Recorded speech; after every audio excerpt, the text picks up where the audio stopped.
So today is June 27th, 2014. For the yogis who are practicing intensively at the center, Sayadaw would like to expound the Buddha discourses. Among the many other discourses, especially that are concerned with the yogis' practical practice, the three sutras Sayadaw selected, the Kusala Rasi Sutta, and Jira Titi Sutta, and Metta Majja Sutta. So based on these three sutras, Sayadaw will talk about what are the purposes of the Vipassana meditation. So the first sutra is called Kusala Rasi Sutra. The Kusala means merit, and Rasi means heap or accumulation of merit.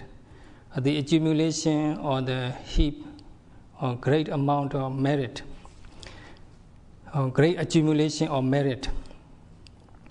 So with whom, in this sutra, some factors are emphasized. Among them, with whom we should share our merit, or our accumulation of merit, and then what to do to sustain or to prolong such a precious teaching of the Buddha. So in this regard, we need to know what Kusala means, what merit means. Among the several kinds of merits, the development of mindfulness is the greatest. Contemplation of body, contemplation of feeling, contemplation of mind, and contemplation of Dhamma or general object.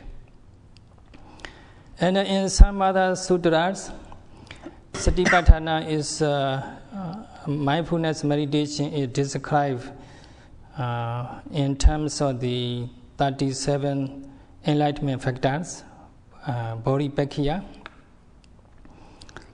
So by developing mindfulness or by developing 37 factors of enlightenments, we can accumulate great amount of merit. By accumulating merit, we spontaneously reduce or minimize the amount of the demerit. Among the merits, so development of mindfulness is excellent. So here, what are demerit?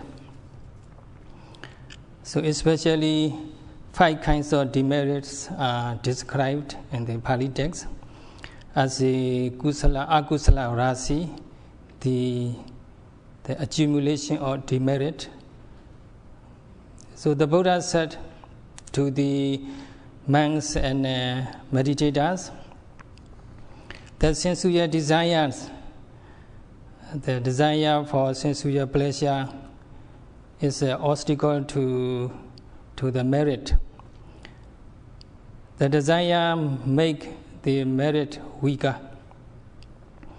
So when we are thinking about sensual pleasure, and there will be no chance for us to do good things. So in this way, the sensual desire make the chance of merit weaker and less chance to do merit.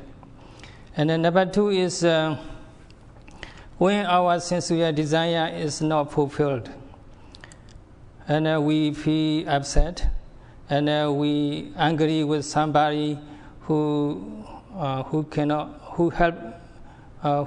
didn't help us to fulfill our desire.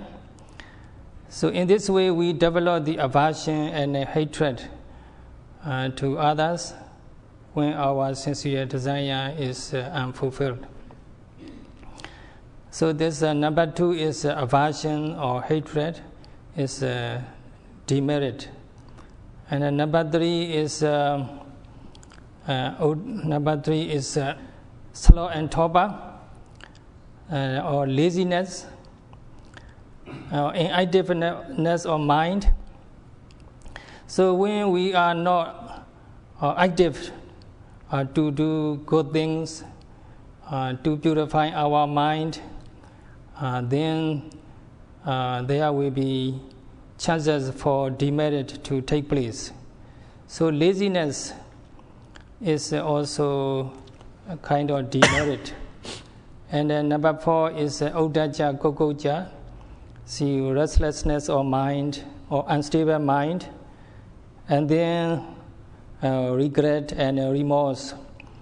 When we have done a mistake, physically or mentally or verbally, and we feel regret, and mind becomes restless and wanders away, and regrets and remorse. So these mental states are also negative factors who prevents the merit from arising. And then the last one is vicikiccha, the skeptical doubt or the confusion or disbelief in three triple gems. We don't believe the Buddha's qualities and so on. And then disbelief in the law of cause and effect, karma and its results. And then we don't know what are beneficial to ourselves and others. There is confusion and doubt. There's also the demerit. So how to overcome the unwholesome mental factors or demerit? So we can transform unwholesome mental state into wholesomeness. So the Buddha said the sensual desire or desire for sensual pleasure is like the debt. So we are in debt. When we have desire for sensual pleasure, we cannot note, then sensual desire lies dormant in our heart. That's like a debt in our heart, in our mind. So unless we overcome sensual desire, we are in debt. If we are in debt, we have to repay. So we are all the time worry about the debt, how to pay back. So the moment we see, unless we are mindful, and then we may get attached to something or someone, then there is attachment lies dormant in our heart. That's debt, and we are in debt. So the mindfulness is the best way to repay our debt. So when we have desire, we are in debt, we should notice the desire, lustful, and then we pay our debt. That's how we transform demerit into merit. So in this way, we accumulate merit bit by bit. It's like a saving account in our bank. So every moment of mindfulness means the saving account. We put money into saving account. We accumulate the merit gradually and bit by bit. So the demerit, unwholesome mental state, are like the fire, and the merit are like the water. So the fire, we can put out fire by the water. So when we have mental defilements, the fire of mental defilement, we have to put it out by developing mindfulness. That's the way we develop the great amount of merit, the accumulation or the merit. So second kind of demerit is Vyavada, the aversion or hatred, which is compared to the disease or sickness. So when we are angry with somebody or something, and we feel hostile to others, and we think about how to harm others, how to destroy other people's life. That's what is called Vyavada, aversion or hatred. It is a disease or illness. So when we are angry, that means we get sick. We got disease. So the best remedy to cure the disease is, of course, the mindfulness. So we have disease, anger, hatred, aversion. We note it. That means we treat it. We know angry, or aversion, or averse, and hatred, and so on. So the anger will disappear after some time. So that means we are treated well, and we healthy again. So this is also the way we accumulate merit and overcome demerit. So that demerit is called Tina Maidat, sloth and torpor, and laziness. So when we are lazy to do something wholesome, something meritorious, and then we are like someone imprisoned, someone in custody, or someone in jail. Because the mind is like the imprisoned, not fresh, not active. It is sluggish. So it's lazy mind or sluggishness is like the mind in jail or the mind imprisoned. So we have to boost up our energy and make some more effort, and then note it lazy, and slow and torpor, inactive. When the mind is become active and fresh again, we should go back to the primary objects. In this way, we overcome the laziness, sluggishness, and inactive mind. So that's how we can be liberated from the prison. So by overcoming laziness or slow and torpor, we develop the merit, and we overcome demerit. That's also the way we develop merit, or the way we accumulate merit. So the number 4 kind of demerit is Uddaca Kokoca. So restlessness of mind and regret or remorse.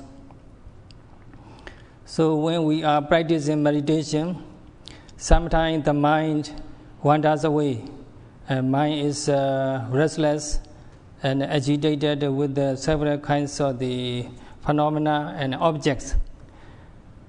Then we have to note it, wandering, or restlessness, and so on.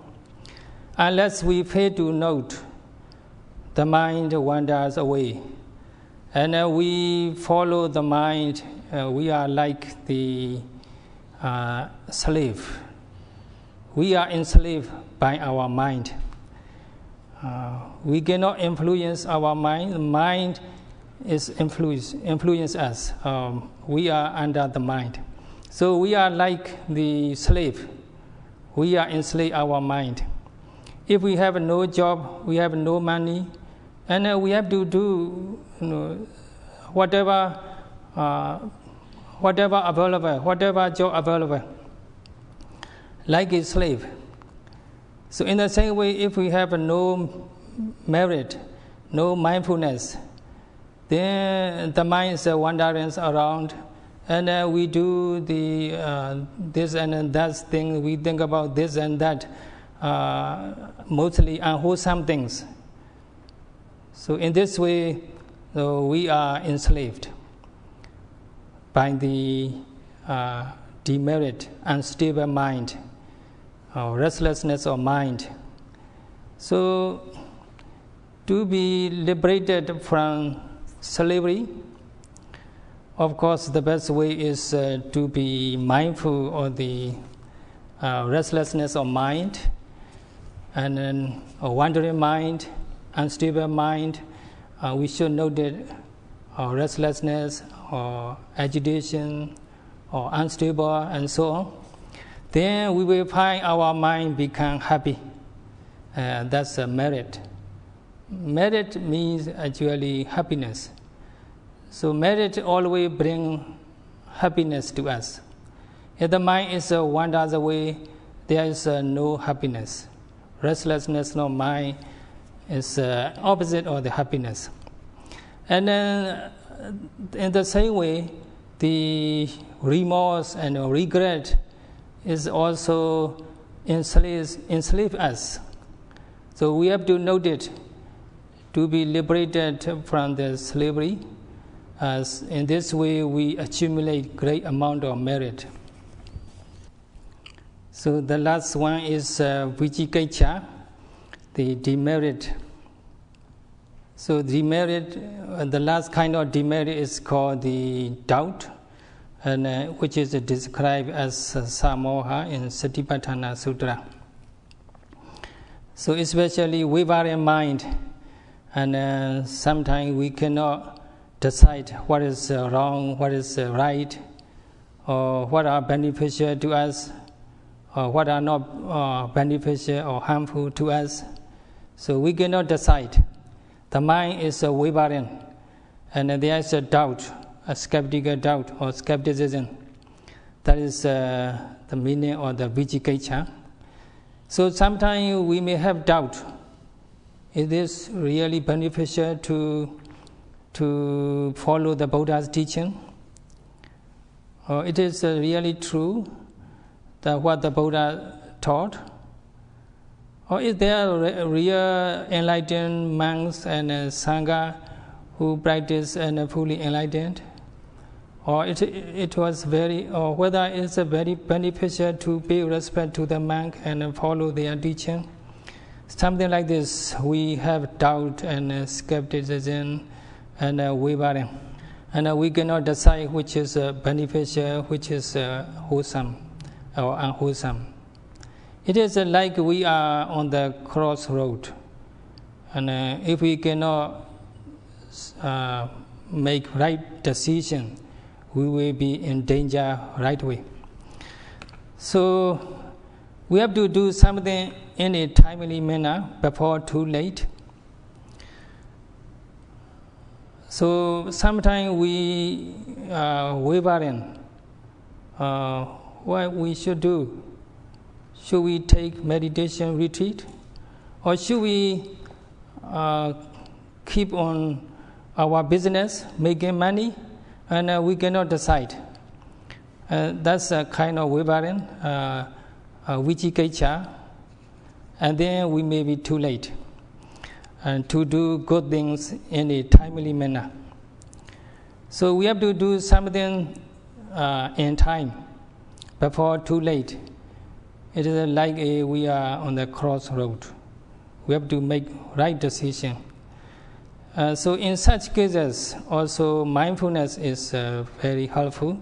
So when we are doubtful about the law of karma and or the quality of the triple gem or the benefit of meditation practice, and we should note it, doubt or skepticism and so on.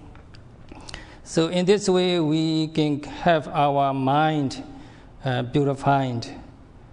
So the merit is described as a purifying or pure Dhamma or purity, Sukha Dhamma.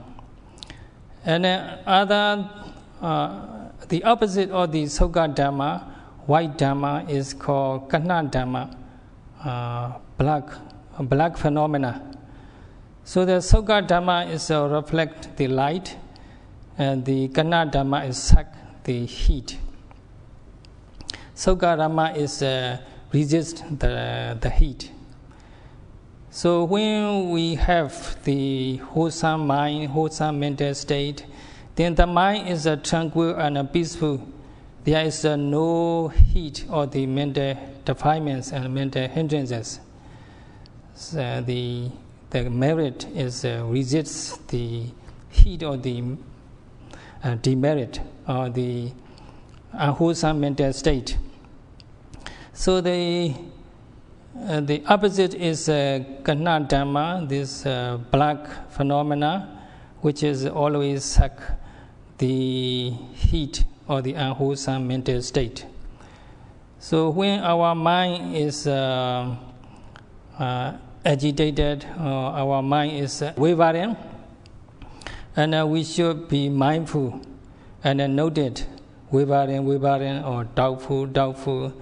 Then the mind will be free from the doubt, and the mind will become purified and become light and white and pure. And there will be no heat or the mental defilements. So by developing mindfulness, we can purify our heart. We can gain pure heart and white heart.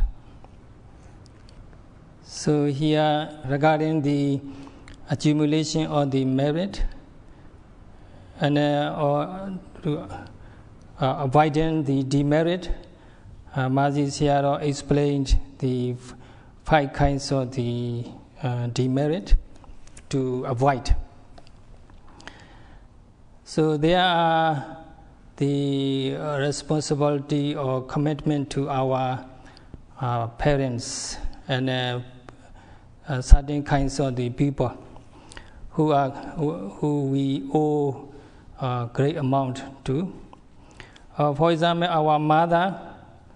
So we owe a lot to our mother for what they have kindly done for us. So if we fail to return the gratitude toward our mother, that's also kind of demerit. So we have to cultivate the sense of gratitude toward our mother, and we should return to the gratitude. And then secondly, our father. So and there are responsibilities and commitment to our fathers, and we have to carry out. We have to discharge our duties to our fathers. The failure to do so is demerit. And then there are monks and nuns who are worthy of respect, and they are admirable persons, and we also more or less responsible for the welfare of the such kind of monks and nuns. So if we fail to carry out our part, our duty to the monks and nuns, that also kind of demerit. And number 4 is noble people, virtuous people. There are many people who are virtuous and noble. We are responsible to help them. Unless we do anything for such the virtuous people, that's also kind of the demerit. And then the last one is the senior people. There are people who are respectable in age or in virtue. So they are called elderly people or senior people. So we are responsible to take care of the senior people. If we fail to do so, that's also kind of demerit. So we have to return the gratitude to our mother, father, and so on. So, as a sense of gratitude, the best way to return the gratitude, our gratitude to our father and mother and so on, is we should encourage them to do good things, good deeds. We should encourage our father or mother to listen Dhamma talk, or to keep precepts, or to practice Vipassana meditation, and so on. So this kind of the way to return gratitude to our parents is the best way, encouraging them to involve in their wholesome deeds.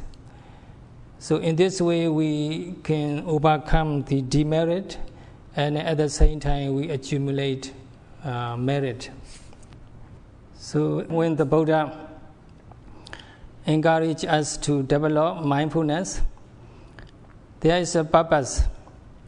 In this regard, the question and answer between Venerable Ananda and Venerable Buddha is the remarkable. So at that time, the Venerable Ananda and Venerable Buddha, they lived in the Kokuta Rama monastery and Pataliputra city. So Venerable Buddha asked a question to Venerable Ananda. So Venerable Ananda, the Dhamma always bring people the happiness and the peacefulness. So it is very important for Dhamma to prolong. So what we can do to prolong the Buddha's teaching, such a beneficial teaching, which bring peacefulness and happiness to humanity. So Venerable Ananda said, "Oh, it's a good question." So he answered the question.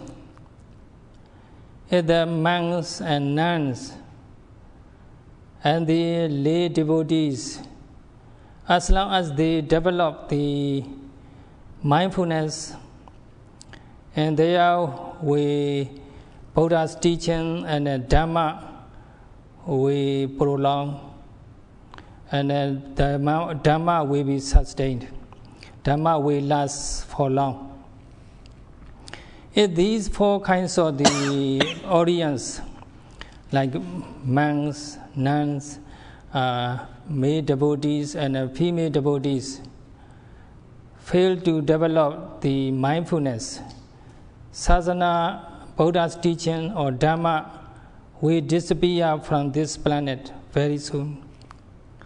So now, meditator here, developing mindfulness and accumulating great amount of merit, and at the same time, you are helping sadhana prolong. So in the Metta Majja Sutra, the Buddha said to the monks and meditators, so there are Dhamma you are practicing and developing, four kinds of mindfulness and recollection of the 9 qualities of the Buddha, and a recollection of the 6 qualities of the Dhamma, and the 9 qualities of the Sangha monks and enlightened monks. And then the 4 qualities of the Sotapanna and so on. So these Dhammas should be spread among the people. So the Buddha encouraged us to share this Dhamma with the humanities. There are people who are bound by who are afflicted by the mental defilements, lobha, dosa, moha, the greed, hatred, and delusion. And then people are bound, or they are in trouble. So you need to help people by sharing your Dhamma with them. But in this regard, you cannot share your Dhamma with anybody else, or everyone. You have to share your Dhamma with the people who are smart enough to appreciate your Dhamma. So you have to share your Dhamma or how to develop mindfulness during the sitting, walking, standing, lying down, and how to accumulate merit by developing mindfulness. So we have to share this kind of Dhamma knowledge with the people around who are smart enough to appreciate Dhamma or our experience. So in this way, we can help the holy orders and the Buddha teaching prolong. So there are the virtuous people, enlightened people like Sotapanna and Sakaragami. All the virtuous and dedicated devotees are encouraged by the Buddhas to develop mindfulness and to share Dhamma with the others and have the sasana prolong. So, what are purposes for us to practice meditation is now the clear. So first of all, we have to purify ourselves of the mental defilements. We have to get rid of demerit, unwholesome mental state. And then by developing mindfulness, we can help the Dhamma prolong. So these are very important purposes for which we are developing mindfulness. And then if we cannot overcome the mental defilements, we are always liable to be reborn in the woeful state. And the hare or animal and a ghost, a hungry ghost, thirsty ghost, and so on. And only when we attain the first stage of enlightenment, so we gain the unshakable faith in the triple gem and a flawless virtue, especially 5 precepts, and then only can we be free from the woeful rebirths. So as long as living beings not enlightened, then they are always liable to reborn in the woeful states. So we should help others and humanities to be liberated out of the woeful rebirths. So these are purposes for which we are developing mindfulness and practicing meditation. So in conclusion, Sayadaw wish, may you be able to fulfill the development of the mindfulness and overcome mental defilements and experience ultimate peacefulness of Nibbana. That's all for today. Sadhu, sadhu, sadhu.